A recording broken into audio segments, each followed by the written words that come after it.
Tovot. Hazak Baruch Rabotai. Besorot Tovot. On est aujourd'hui le 6 dans le mois de Kislev. Et je pense qu'il y a un des plus beaux messages de la vie qui se cache dans la paracha de cette semaine, que chacun de nous doit l'utiliser souvent. Pas que dans la rentrée de Shabbat.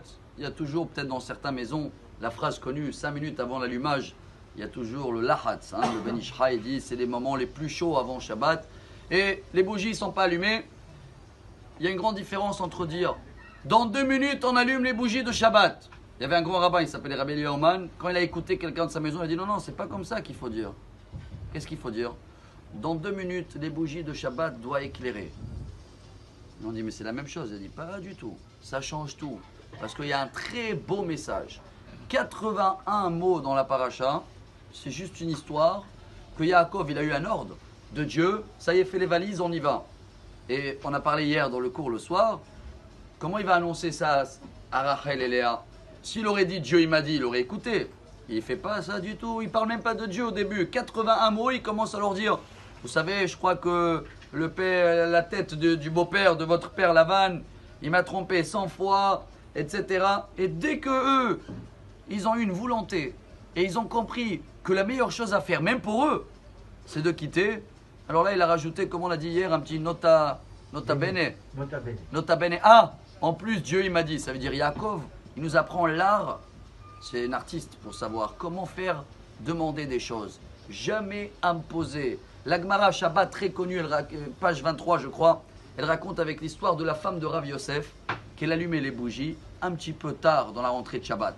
Ça l'a gêné. Mais c'est Rav Yosef, comme c'est lui qui nous apprend toujours qu'on ne fait jamais des reproches. Et si tu n'en peux plus, alors ne le fais jamais à chaud, fais-le à froid. Et n'oublie pas toujours de commencer avec un compliment avant le reproche. Et n'oublie pas aussi, toujours que ce sera un reproche à l'envers. Pas tu as fait comme ça. Alors un jour dans la semaine, il a attrapé sa femme. Et il a dit, tu sais chérie, qu'est-ce qu'on a appris dans le cours? Que dans le désert, Dieu, il y avait le soir, il y avait le feu. Et dans la journée, il y avait les nuées. C'est ça qui nous entourait. Et chaque jour, avant que la nuit est tombée, il y avait déjà le feu qui arrivait. La femme me dit, ah c'est beau. Il a dit, tu sais qu'est-ce que le rabbin il a appris dans le cours? Que c'est de là où on a appris qu'on doit allumer les bougies de Shabbat un petit peu avant que la nuit elle arrive. Comme il nous a fait dans le désert. Sa femme elle a trouvé tellement beau ce message qui a été dit au milieu de la semaine que bien sûr que le Shabbat d'après elle allumait avant l'heure. De là, chers amis, et de Yaakov, on apprend le plus grand pour moi message de la vie. Et c'est ce qu'on a donné exemple, comme le rabbi de Lubavitch, ils n'ont jamais demandé à quelqu'un, ils n'ont jamais imposé tu vas faire. Le Shla Kadosh Rabbi Shayo Horvitz, il dit même si tu es le patron, même si c'est tes enfants, même si c'est ta femme, même s'ils vont t'écouter, n'impose jamais parce qu'avec le temps, ils vont plus vouloir ou ils peuvent pas peut-être faire ce que tu demandes. Fais en sorte qu'ils vont comprendre que c'est la meilleure chose à faire.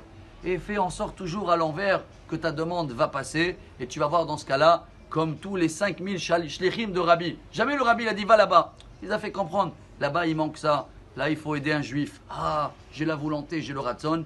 Ça, c'est des choses qui tiennent toujours. Voilà le titre d'aujourd'hui, l'art de la demande. Savoir faire passer des belles demandes. Et j'espère que la demande de Mashiach qu'on attend depuis longtemps, elle va venir aussi aujourd'hui. Bonne journée. Amar Rabbi Elazar, Amar Rabbi